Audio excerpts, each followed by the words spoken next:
Carlos Ghosn, thank you so much for joining me on El Arabiya. Good morning, Hadley. Walk me through how you see the global economy today.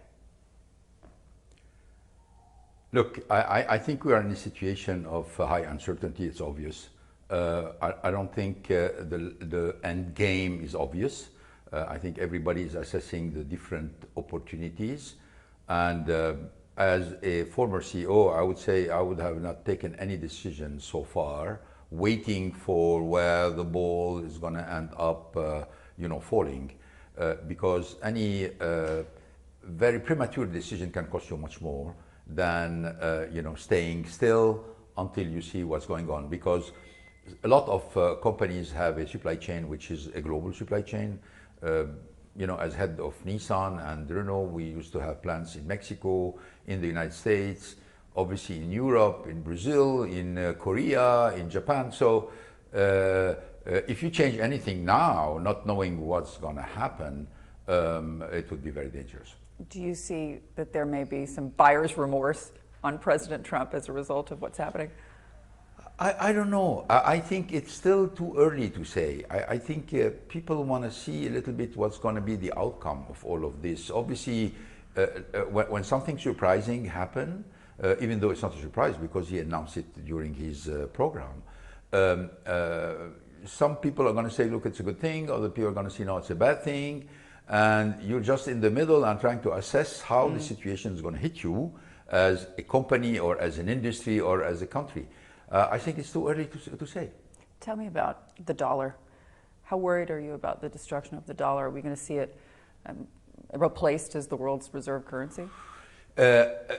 I don't think personally that there would be a currency that's going to replace the dollar. I think what may happen is that if there is a persistent weakness of the dollar, there may be a flight towards gold and toward cryptocurrency and other kind of... We're already seeing that movement. Yeah, exactly. We're seeing this movement, but it can be much more massive if the fear start to grow onto the market. But I don't see that any other currency could replace the dollar for the moment. Are you having that feeling that you wish you'd bought some gold? I bought gold, but it was a long time ago. You were I'm worried. very happy I did that. Yeah. I did that. Yeah, I was lucky. Yeah. Tell me this, when you take a step back and look at the car industry today, there's a lot of fear in the United States about what this means, not just for imports, but also for domestic vehicles, because so many of the parts in domestically made vehicles in the United States are made abroad. How do you see that playing out? Again, I think it's too early to say. I understand from the beginning what's the intention. And again, I'm going to give you two examples.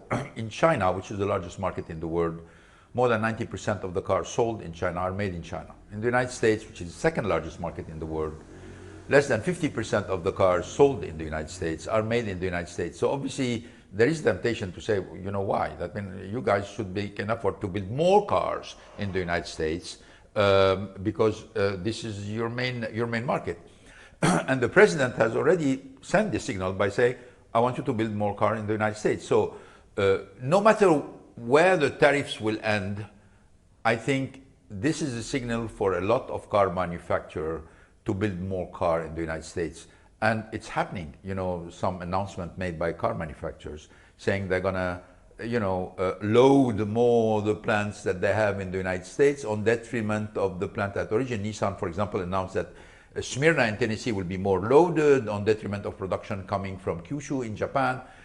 So there is already an effect, indirect effect of this intent to say, I cannot accept that to have such a small share of the production when I'm such a big player in the game. If you were in the chair at Nissan right now, what would be your first move? If I was in the chair of Nissan right now, first I would not have waited until the situation comes to this. I would have already loaded the plants in the United States a long time ago. Nissan has one of the largest North American plant in Smyrna, Tennessee. It's a huge plant, it's a modern plant, it's very efficient, and they didn't use it fully. It didn't use it fully because it wanted, the management wanted to privilege some of the production coming from Japan. Terrible mistake. Obviously, economically, short term, they want to benefit from the fact that the yen was weak. It weakens a lot.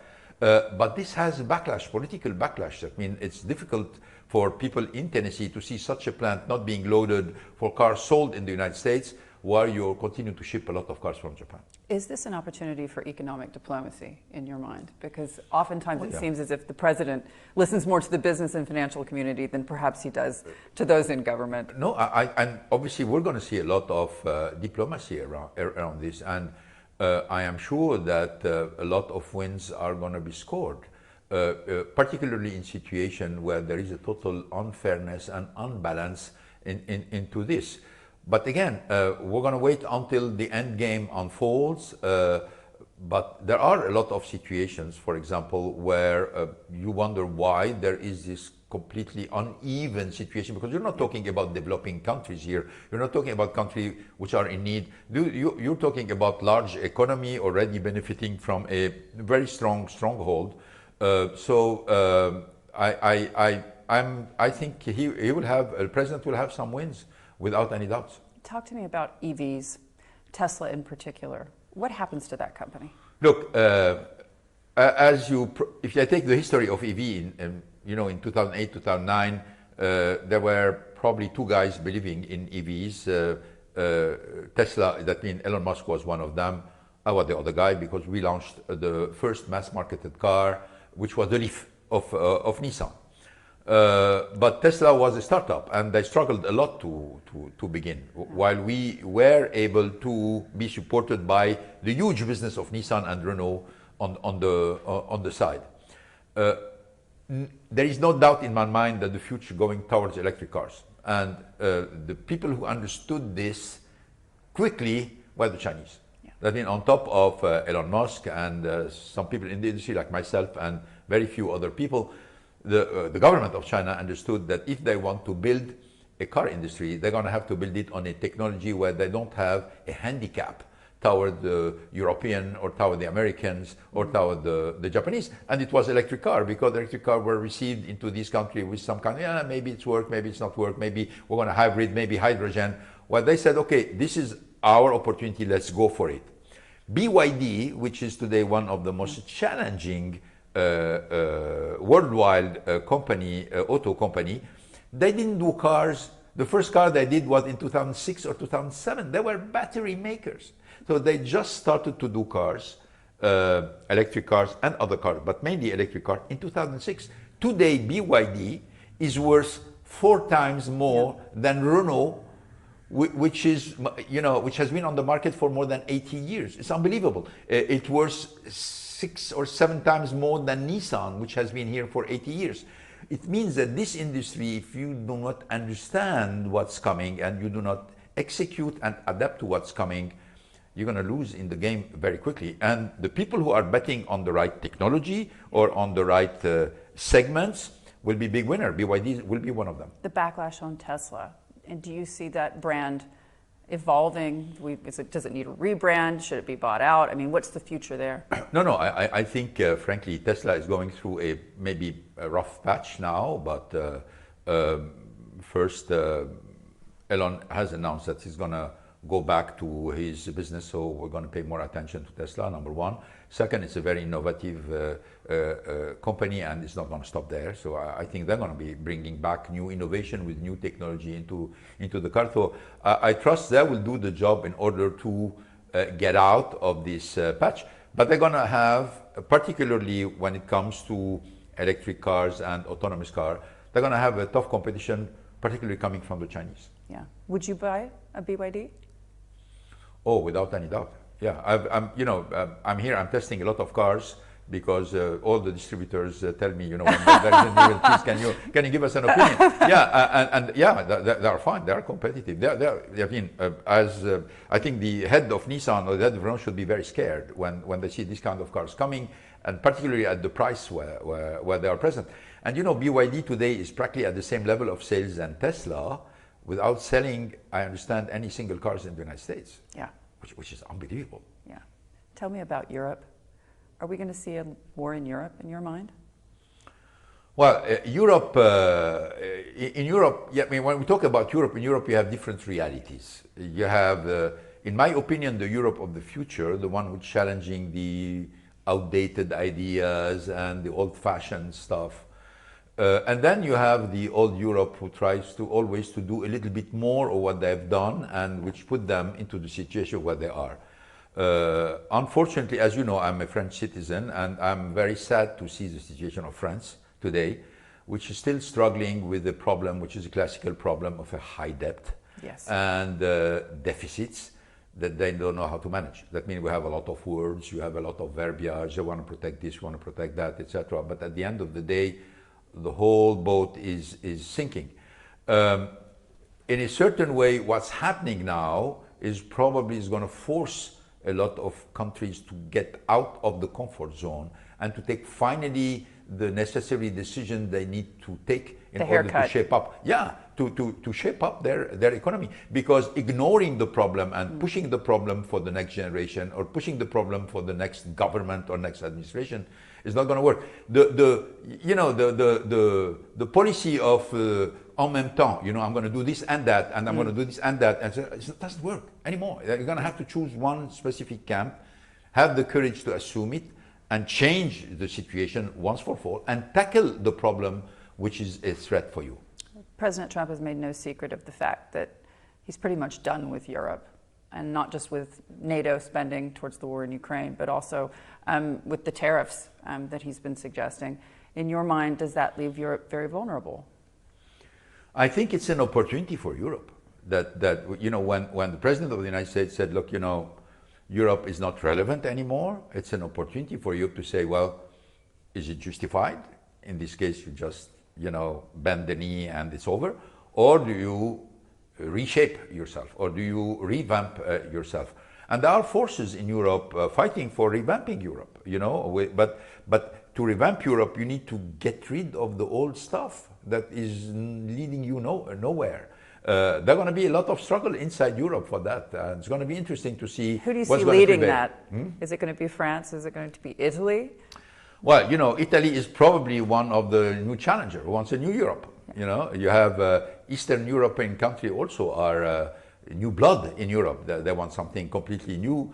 And then you have the old timers, like France in a certain way, unfortunately. Well, Germany is changing. It used to be like this. Well, it's changing very fast. Fascinating to see how things are going to change in Europe and what's going to prevail. But I think the position of President Trump ignoring, in a certain way, Europe or saying, you're not relevant anymore, it's an opportunity for Europe to say, to galvanize Europe. We really matter. We are one of the largest economy, and we want to do what is necessary in order to get back on track. Tell me what you think of Lebanon today. What's happening in this country? Well, what I can say is Lebanon today is better than what Lebanon was a few months ago, because the people of Lebanon gained trust into the new leadership that has been nominated. Now, I think there is a lot of expectation of concrete realizations, And when you go on the street in Lebanon, you know what people want. I mean, they don't care about the big speeches, What they care is about electricity. They want to be able to pay for the school. They want to be able to have security. They want to be able to have a port which is working, an airport where they can fly. That's what they want. They want some basic stuff. So I think if some concrete, visible realization come on these fields, this trust will grow. If people will continue to listen to bickering and delaying and discussions about nominations and plans and in 3 years... The things that never materialize. Yeah, it doesn't materialize. Then I'm expecting a backlash. Is Hezbollah over? Well, it looks like, I'm sure as a party, certainly not. I think they represent a portion of the population, and in a democracy, they should be playing a role. But I think it looks like as a military force, everything I'm hearing and I'm seeing, it's over. Do you think they'll be able to disarm them without conflict? This is the big question.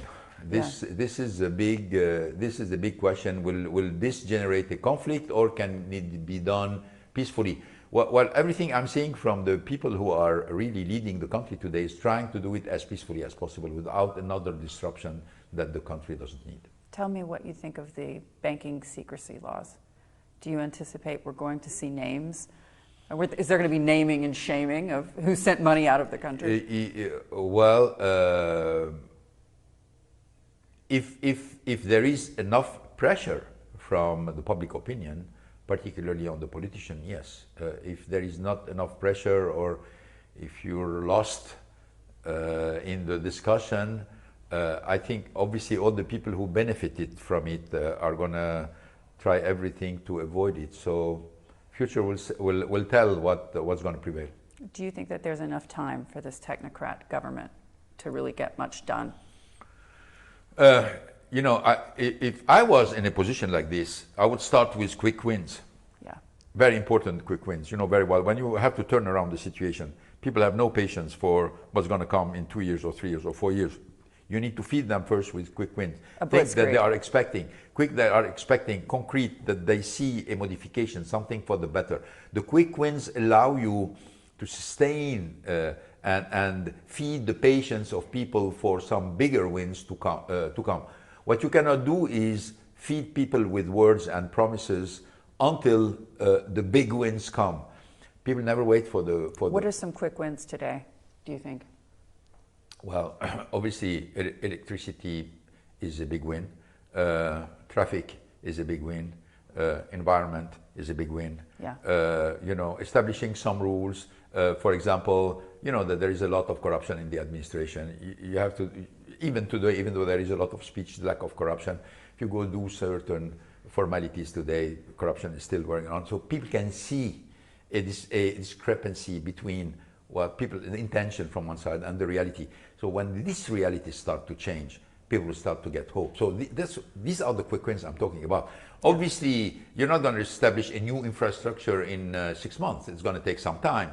But for example, signing a contract with a company which is going to build, I don't know, a power plant that was going to deliver for you in 18 months, this is a quick win, because this is something where you are promising you're going to get out of trouble in a certain point in time, and it's going to be to your benefit.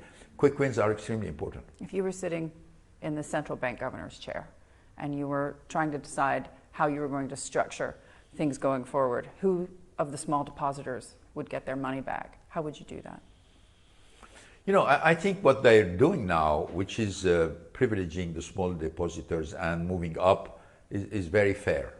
It's very fair, because small depositor has no, I mean, he puts his money in the bank because he has no other way to do it. Bigger depositors have options.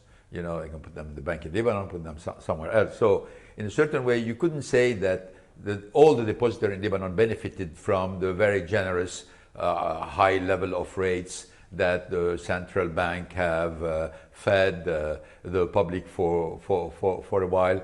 Some people didn't have a choice. I mean the teacher and the officers in the army. Where else are you going to bank? And the retirees. Well, whatever they want, they had the opportunity to get X%. They are, and now everything is blocked. So starting with the small depositor and moving up is the right approach. It's a fair approach. It's a just approach. Even economically, it makes a lot of sense.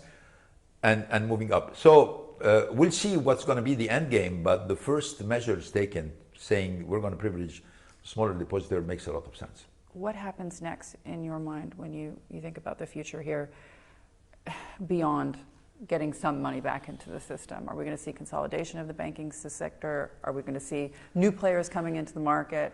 How do you recapitalize the banks? Well, today if you ask a shareholder in a bank to put more money in the bank without knowing exactly what's going to be the game, nobody's going to put money. Yeah. That means the people are reluctantly putting money to preserve their former capital, but if they are persuaded that their former capital is not preserved, they're not going to continue. You know, nobody throw good money to save bad money. It's too early to say what's going to happen, but I think to reestablish the trust into financial institutions is going to take more than a few words and a few promises or even a few laws.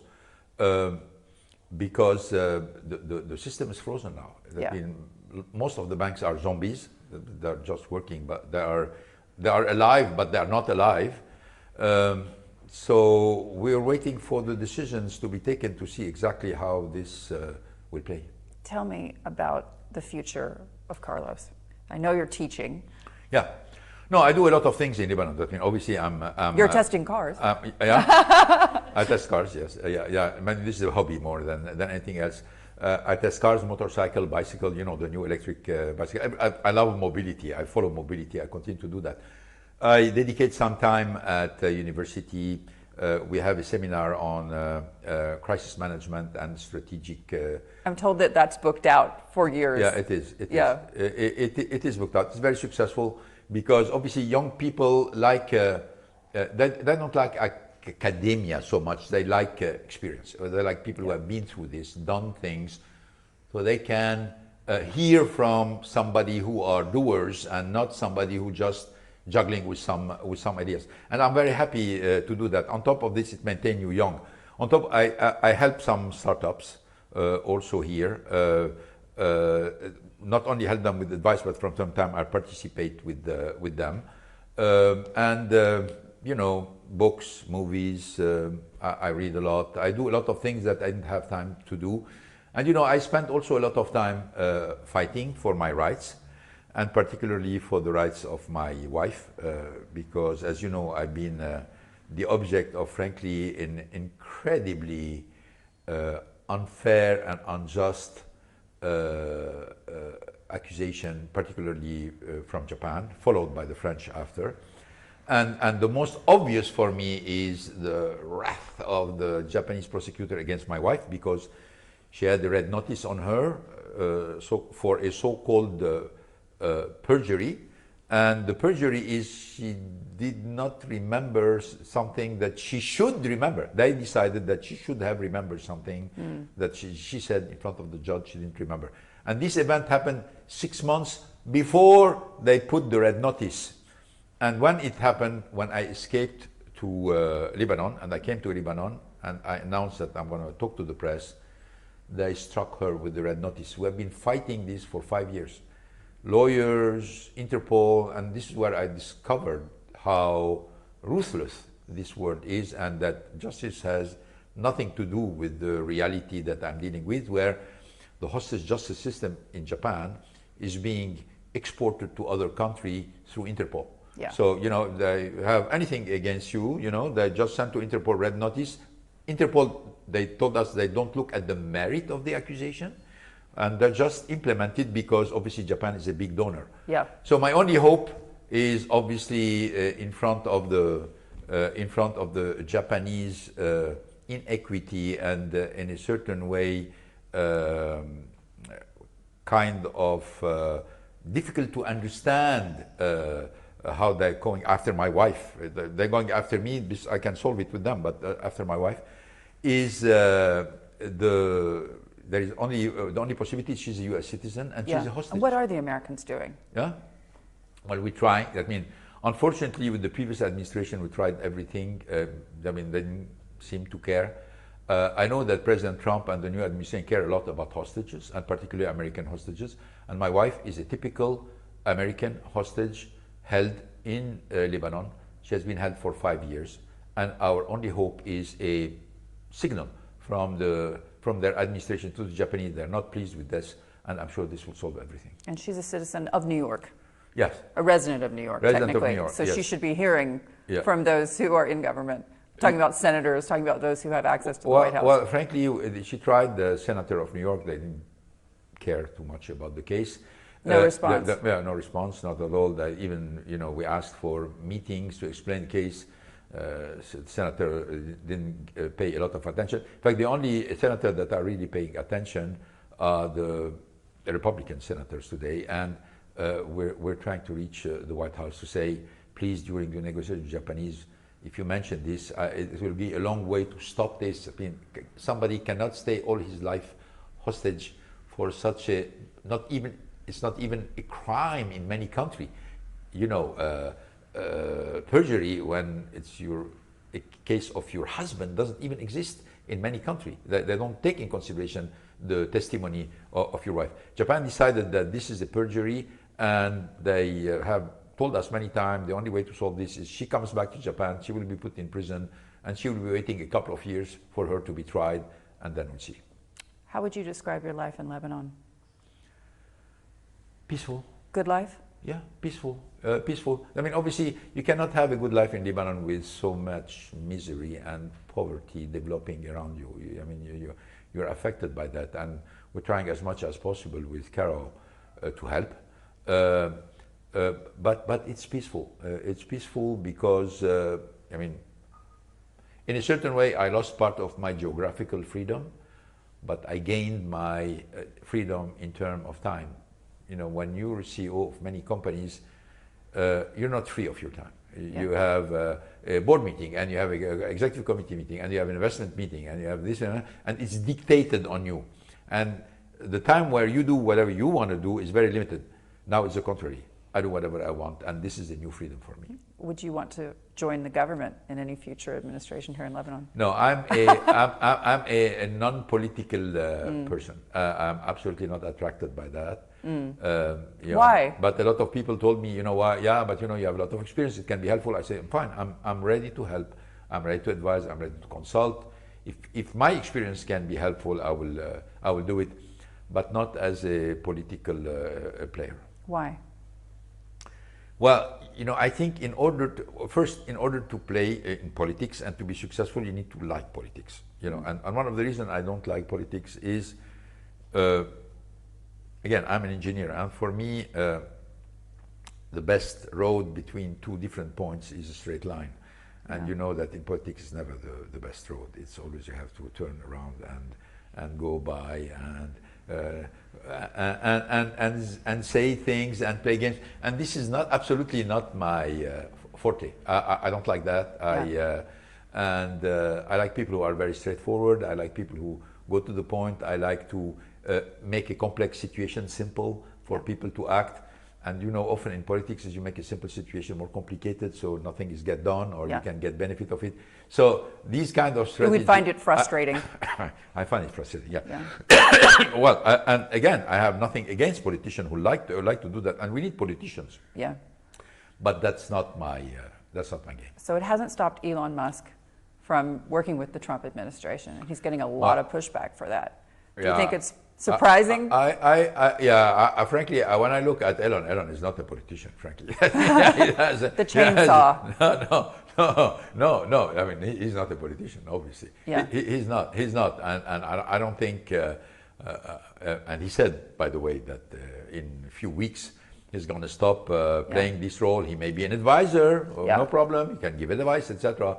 And he's going to go to his businesses, yes. Yeah, some characters are incompatible with politics. Do you think that was a mistake for him to get involved early on? It's his choice. You know, you make choices in life. Is this a mistake or not? Given the impact on the business. I think Steve Jobs said one day, whatever happens to you, you never know it's good or bad until 10 years later. Yeah. You know? So you never know. So we're going to have to wait 10 years to be able to assess if this was good or bad. Carlos, it's great to see you. Thank you so much for joining me.